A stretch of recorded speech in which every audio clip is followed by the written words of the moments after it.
Good day. There was a time when the Battlefield franchise was extraordinarily popular, and there were many companies that wanted to copy it so they could make a lot of dosh.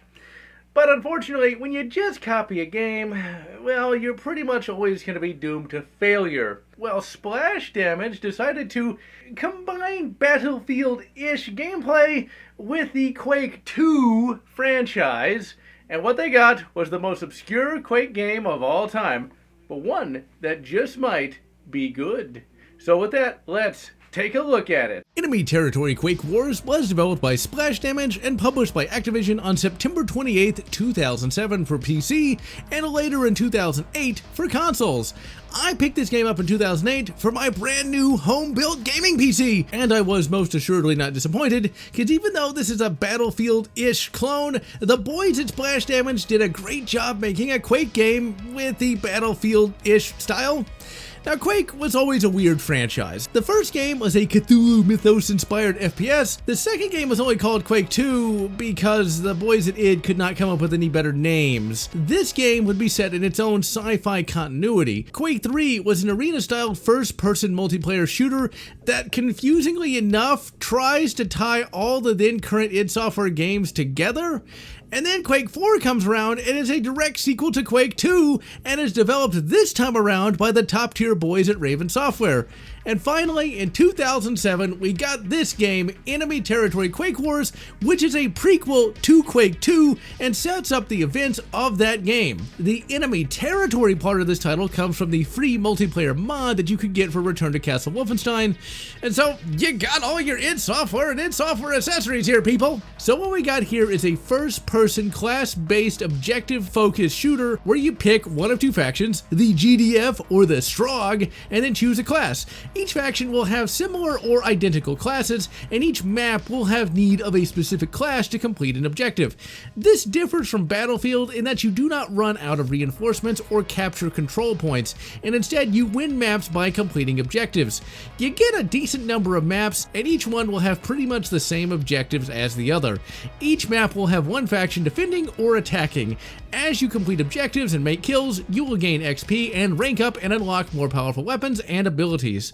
The game features both land and air vehicles, and I gotta tell you, controlling those air vehicles is finicky as all hell, and half the time I just crash the bloody things. Some classes will have deployables such as RD cannons, anti-personnel, or vehicle turrets. The game can still be played multiplayer, and there is still a fan base that loves this game to this day. But in 2008, I didn't play it multiplayer and instead just focused on playing it against bots. And these are some pretty bloody top-tier bots. A little too top-tier if you ask me. You can set both objective and weapon difficulty, and I put objective on normal and weapon on easy, as these Skynet rejects can snipe you across the bloody map. They can control vehicles and will use deployables and are good at actually completing objectives. And so half the time while you're bloody dead, a bloody binary bastard wins the map for you. Hey, don't complain, Skynet. You chose to play the game for me.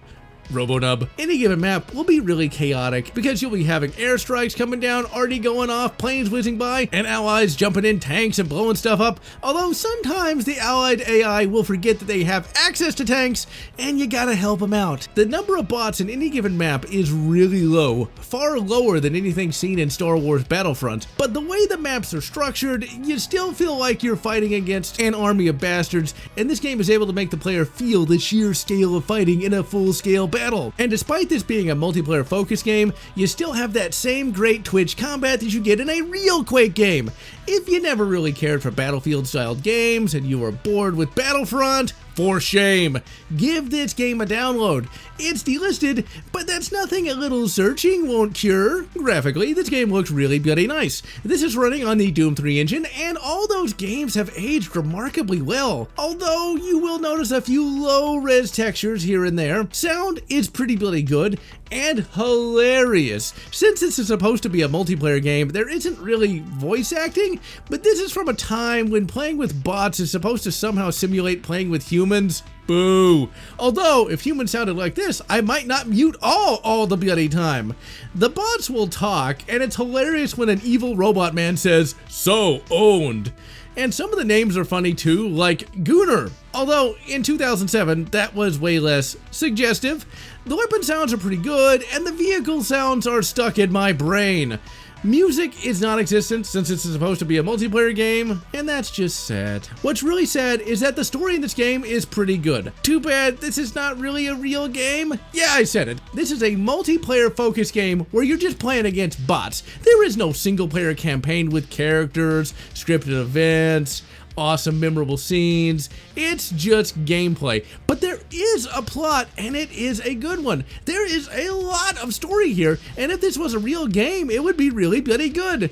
So this game is set in the universe scene in Quake II. The Quake II verse is one where at some point Earth was invaded by the evil Strogg, a brutal race of cyborgs that harvest biomass for their forges of evil. Think Adeptus Mechanicus from 40K, and well, they're identical, just a little less smug. In Quake II, we get an awesome opener where the war is summarized by radio transmissions. And they say it doesn't do stories. From that intro, we can deduce that the war against the Strogg was a brutal one and that humanity's victory was hard won. Enemy territory Quake Wars shows us that war, and we see the Strogg invasion of Earth and humanity's counterattack and later victory through map descriptions. And the main menu screen shows the Strogg ships in orbit over a blasted Earth. Now, if only this was a real game where you got to know some cool characters, complete levels, and, you know, game stuff. Instead, we get what should be a very important story entry in the Quake II franchise relegated to map descriptions. And what should be a very dramatic and emotional story is ruined when you hear Strogg soldiers saying, "So owned." But seriously, Splash Damage created an excellent story here, in a game that is primarily gameplay. The only people that would give a damn about it are weirdos like me. Anyway, the Strogg invade, they blow the crap out of just about every major city on Earth. They use their super science to turn some of the survivors into cyber zombies, but humanity fights back, studies their technology, and eventually humanity is able to create a giant EMP device that takes out the Strogg's orbiting fleet. So owned. Despite its multiplayer nature, I got sucked into this game back in 2008 and played it for hours at a time. And while I would have liked to have complained more about this game not being real, I have to admit that it was real fun. So I guess I will have to give it the General Lotz seal of Alpha Prime, even though I would have loved it to have been a narrative-focused FPS. This game, like the other Doom 3 engine games, runs great on the Steam Deck and is great for quick bursts of Strogg blasting goodness. This game shows that if you put effort into something, you'll get fans. Splash Damage could have just dumped out a clone of Battlefield and called it a day. Instead, they combined Battlefield-ish gameplay with Quake II run and gun, and what they gave us is something that is well worth playing.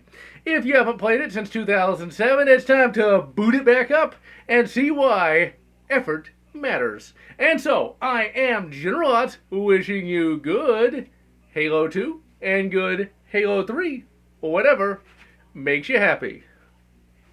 If you enjoyed this video, please consider subscribing, and please consider leaving a like or a comment, as the algorithm desires your soul. And I want to thank all those fans who have supported this channel, both past and present.